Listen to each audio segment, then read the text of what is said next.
O eto mga kadonatics, good news! Why? Because nag-self-destruct na ang mga dilawan. This is really good mga kadonatics. Bakit? Pinag-aagawan na nila si Leni Robredo. Sa bagong pahayag kasi ni Trillanes mga kadonatics, sinabi niya na si Leni Robredo ay kakampi ng mga Duterte at kaibigan ni Inday Sara Duterte. Ngayon, ayaw pumayag ni De Lima mga kadonatics. Ayaw niyang ibigay si Leni Robredo. Sinuplak si Trillanes. Nako mga kadonatics, eto na, nag-argue na sila. Ano kaya ang masasabi ni Risa Hontiveros ngayon dito mga kadonatics? Well, panoorin natin yung statement ni De Lima mga kadonatics patungkol sa statement ni Trillanes. Eto. ML Party List Representative Laila De Lima belies claims that Naga City Mayor Leni Robredo has aligned herself with the Dutertes, noting that the former Vice President has been committed to upholding human rights and pushing for accountability. In a video statement released on Wednesday, August 6, De Lima calls out their ally, former Senator Antonio Trillanes IV, after he alleged that Robredo has been silent about the Duterte's ordeal because she and Vice President Sara Duterte are friends. In an interview with One News, Trillanes went as far as saying that Robredo and her former campaign manager, Senator Bam Aquino, said they would not have surrendered Duterte's father, former President Rodrigo Duterte, to the International Criminal Court. For her part, grabe naman, mukhang hinahabol at itong reporter mga kadonatics ng Inquirer. Mukhang hinahabol Grabe magsalita. Anyway, yun yung statement ni Trillanes mga kadonatics. Ito, during the course of the campaign, they said their position with the ICC is that they will never recognize its jurisdiction and they will not hand over Digong to the ICC if Leni becomes the president.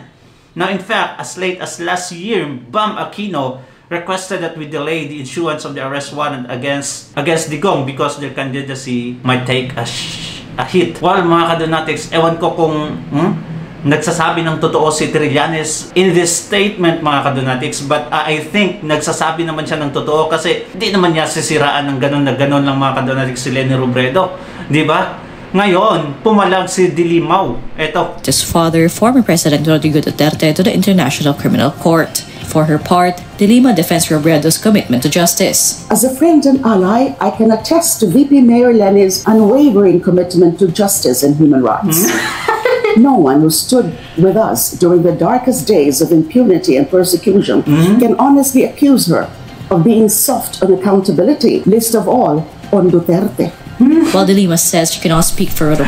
So, what do you think mga kadonatics yung statement ni De Lima na sabi niya talaga na Leni Robredo has unwavering support mga kadonatics to the justice daw kuno, to the pink lawan, to the dilawan. Well mga kadonatics, mukhang tumiwalag na si Leni sa kanila. I don't think so mga kadonatics kung loyal pa tong si Leni sa mga pinklawan at dilawan mga kadonatics. Kasi wala siyang statements. Kahit na may statement na ganon si Trillanes, pero si Leni Robredo mga kadonatics kept her silence mga kadonatics. Bakit kaya? Dahil, well, one is totoo ang mga sinabi ni Trililing at talagang kaibigan niya si Inday Sara Duterte. Robredo, she knows that Trillanes' claim contradicts the former vice president's statements. Naaalala ko pa, noong nasa Naga City sa Bicol, kami ni VP Mayor Leni, ilang araw lang nakalipas ng pagka-aresto kay Duterte. Sa harap ng media, sinabi niya na ito ang unang hakbang tungo sa pananagutan at hustisya. Sabi pa niya, habang pinag-uusapan ng due process noon sa kaso ni Duterte, hindi raw niya maiwasang balikan ang mga panahong ako ang inaresto at ikinulong sa kabila ng mga gawa-gawang paratang.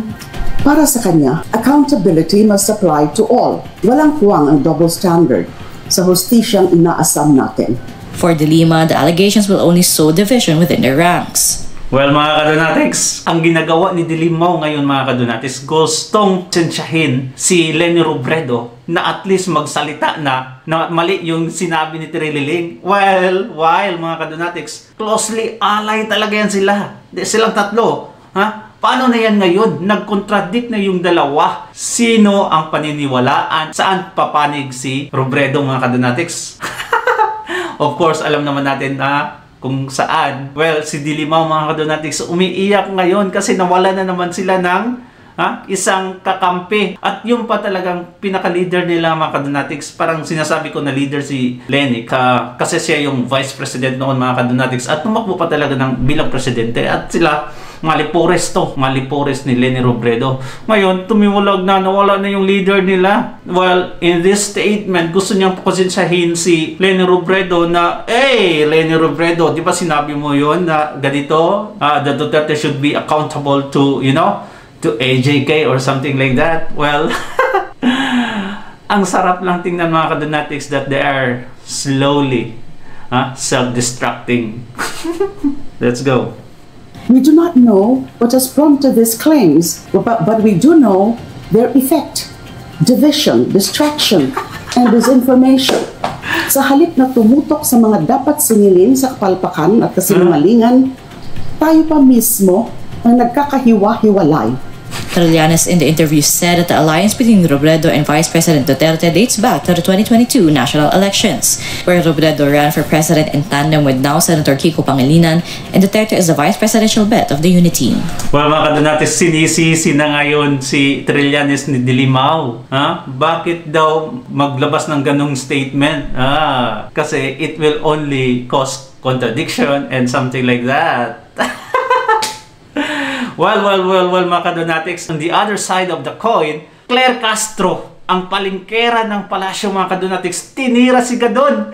Bakit daw dikit ng dikit kay Marcos Jr.? Dahil sa itong rason mga kadonatics, bakit ba nag-aaway-aaway na itong mga kadonatics? Kakatuwa lang. Ito, panoorin natin yung sinabi ni Claire Castring. Ito. Ay, alam ko na, partner. Narealize ko, Mark, sandali Kaya, feeling ko lang, baka kaya niyang pinili niya, kasi di ba, pag pinili niya yan, for 5 years siya nandiyan dyan, makakalibot siya sa mga nasa laylayan ng lipunan, ng libre, kasi gamit ang gobyerno, pondo ng gobyerno. So, di magagamit niyang stepping stone sa pag-campaign sa susunod na eleksyon. Oh, kasi no. Mahirap. Diba? Tandaan nyo ang pwedeng ibigay ni Secretary Dari Gadon ay hindi galing sa bulsa niya. Galing yan sa pera ng bayan.